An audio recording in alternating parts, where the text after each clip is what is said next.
Well, you're on the story. The Bears have to be broken up. They just can't be allowed to stay together because they're too damn good. Or maybe not. I don't know. They won a game. I mean, it was a great win. Yeah. Yeah, to pull that out in the fashion that they did was really really something. There's plenty of stuff that they didn't do right yesterday, but also a ton that they did do right. You talk about generating 4 takeaways. The numbers are overwhelming when the Bears have 4 takeaways. They're 40-5 since 2000 with 4+ takeaways. And now on the flip side, they had lost 10 in a row dating back to 1979 when allowing 240 or more rushing yards. Across the league, the previous 100 times a team has allowed the opponent to rush for 240 or more, they're 9-91. So you had some big-time trends at opposite ends.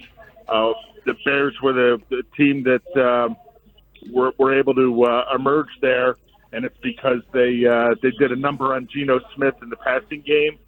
They did just enough to prevent Max Crosby from completely ruining the game.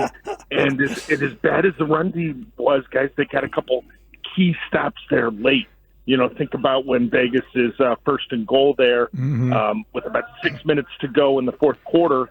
They actually got some negative plays, got some stops, held them to a field goal. That Crosby guy's pretty good, by the way. Brad, so when we look at big picture, the Bears historically have lost games like this. And before you learn how to win, you have to learn how not to lose. How big of a step was yesterday in that direction, and how lasting can it be for a first-year head coach like Ben Johnson? I mean, it's like they feel like this is the kind of game they should win, right? And I think they should feel that way. They feel like this can be part of their culture.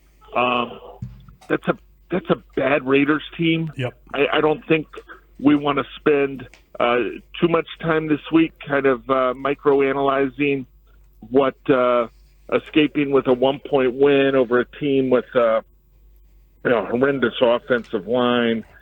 Geno's played poorly. I think on the back seven, they've got just guys on defense. Like, I don't think we want to make it into something that it isn't. But 2 weeks after having 52 hung on them in Detroit, they've responded well. Tyreek Stevenson has played well in consecutive weeks. They're getting solid play from a lot of different guys. So all of that, with Ben Johnson kind of laying the foundation for the future, is a very positive sign. Brad, I think that when we look at this game, some of the takeaways are going to be that the Bears got absolutely steamrolled in the running game. I mean, boy, did they got absolutely rolled over. And when you see a team that can't run and can't stop the run, that's usually an absolute disaster. Do you think that Vegas and maybe the offensive coordinator, Chip Kelly, got bored running the football? It felt like they could do it whenever they wanted to, and then all of a sudden there was like a little bit of a shift with them, and maybe they didn't stay with the run the way that they really should have, given the lopsided nature of that game. And how do the Bears now stop the run? Well, yeah, if I had an answer for how they're going to stop the run here moving forward, I'd have been on a different plane back from Las Vegas. I'll tell you that much. I don't think they got too far away. I think they kind of leaned into it a little bit more after Geno was picked off there twice in the first half, the first play of the third quarter. They had 31 rushing attempts, 21 passes, and kind of for them to get 3 picks with a scarce pass rush. I didn't see much in the way of the Bears putting heat on Geno Smith. They only had 1 quarterback hit yesterday. That belonged to Jaquan Brisker. Mm-hmm. But the run D, yeah, because Ashton Genty, guys, and the Raiders' running offense had been so bad through the first 3 weeks. The discussion in Las Vegas was busted pick. Why in the world would they take a running back at 6 overall? Who in the world wastes that high of a pick on a running back? And talking to people around the team, they felt like a guy who was known for breaking tackles was doing that if on the rare occasions that he got in the secondary, but he was going down with arm tackles from guys in the front 7. And that certainly was not the case against the Bears. They couldn't get off blocks. They could not get him down. There's some ridiculous they had 7 or 8 runs of like 11 yards or more. So it was more of what we talked about in the first 2 weeks of the season, which was explosive plays by the opponent. You give up some rushing yards, that's not the end of the world. When you give up explosive plays by the opponent running the ball, you've got problems. And you look at this and say, even with T.J. Edwards, the linebacker coming back soon, Kyler Gordon, the nickel cornerback, coming back soon, what degree of these issues plaguing this run defense are fixable this season? Great questions. Brad, in the offensive line, there are different types of questions, and they revolve around your starting tackles. With about 4 minutes left in the second quarter yesterday, Braxton Jones was benched. Theo Benedict went to the left side. Ozzie Trapillo went to the right side to maybe combat the Max Crosby effect or just to get some stability.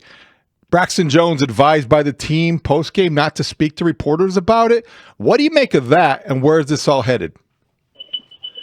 Yeah, that's a little odd to tell a player that wasn't injured to not talk to reporters after the game.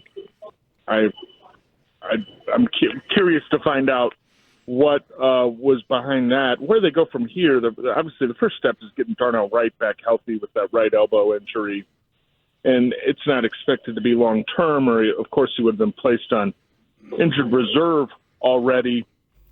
I don't know, that they made that move to combat Crosby. I don't think your first move to combat Crosby is, hey, let's move one guy to a spot he hasn't really practiced at this week to another spot and bring in another guy who really has never played. Like, that's such a Crosby. Nothing else was working? And I don't think Braxton was sent to the sideline because of Crosby. Crosby was primarily lining up over that left end position.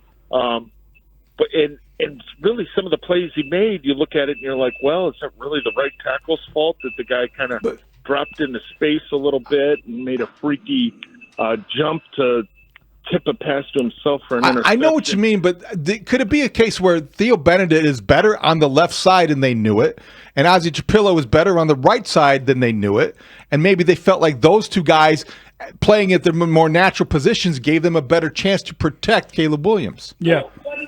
Maybe, and Caleb had to run and elude Max a fair number of times. There's no question about that. But I thought the pass pro in general was okay when you're going against a guy like Crosby. What they do moving forward is going to be interesting because they could need Braxton Jones again this season. But right now, you're looking at it and you're saying, what's the next move when Darnell's healthy? Is that more Theo at left tackle, or do they even consider looking at Ozzie on the left tackle again?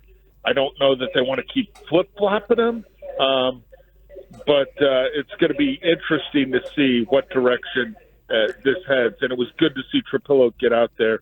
He's obviously really interested in looking at the film and getting some feedback from the coaches, as was Theo Benedict after the game. The Bears went ahead and allowed both those guys to talk to reporters. Yeah, I am. I got to tell you, it is really bizarre to me. I thought Ben Johnson in the post game was one of the first things he said was nobody of note couldn't finish the game. So that meant either you're dissing the left tackle, he's not of note, or he didn't leave the game due to injury. And then he said that they wanted. He said specifically they wanted to go with the two young guys at tackle. So it means no injury. Yeah. Yeah. Well, listen. If the guy was hurt, they would have taken his helmet. Okay, that's like the first step they do on the sideline when a guy's injured. Jones was holding his helmet or wearing it for the entire rest of the game. So this was not injury related. Now, an injury situation to potentially keep an eye on is going to involve Cairo Santos with a quad injury that kind of flared up on him in the third quarter. Still went out and kicked that second long field goal, the 52-yarder. But that's why Torrey Taylor was kicking off at the end of the game.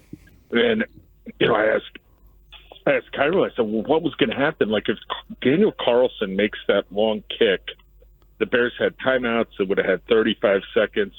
You get 2-3 plays. You get in range for a long field goal to try to win it at the buzzer. I said, would you have been up, or is that a Hail Mary, or they try Taylor? And he's like, no, I was going to be good to kick field goals, but he said it's more stress on the leg, on the muscles to kick off than it is to hit the field goals or extra points. But I would keep an eye on his health. There obviously will be no injury report this week, but a week from now when they're getting ready to go to Washington, what's the status of the kicker, who has been pretty good here last couple of weeks for sure? Brad, less than a minute. I don't know if he's the most valuable player on the defense, but he might be the most improved. To what do you attribute Tyreek Stevenson's growth? Because he's become a guy that seems indispensable. Well, I think it's attention to detail on and off the field. I think it's becoming more of a professional and approaching his job with a high level of intensity at all times, not just when he's on the practice field, not just when he's in the middle of a game, but the meeting room, film preparation, things of that nature that weren't consistent through the first 2 years, and that people around the building would tell you that. He'd acknowledge as much. I think that's been critical to his development. And then the Bears, whether they were kind of stuck into a position of wanting to see this through with him or had some belief in him and some required patience, they probably get just a little bit of credit. But he's got, like I wrote it last week, guys, for redemption, he's got a long ways to go. Like a big play last week with a forced fumble and a super diving pick yesterday. That's great. To prove that you're a reliable guy that's going to have everyone's back at all moments. There's still a lot of ground, I think, for Tyreek to cover, but credit to him for the improvements that he's made. They're noticeable by everyone. Great stuff, Big Z. Thank you, buddy. Safe travels. Have a great day, guys.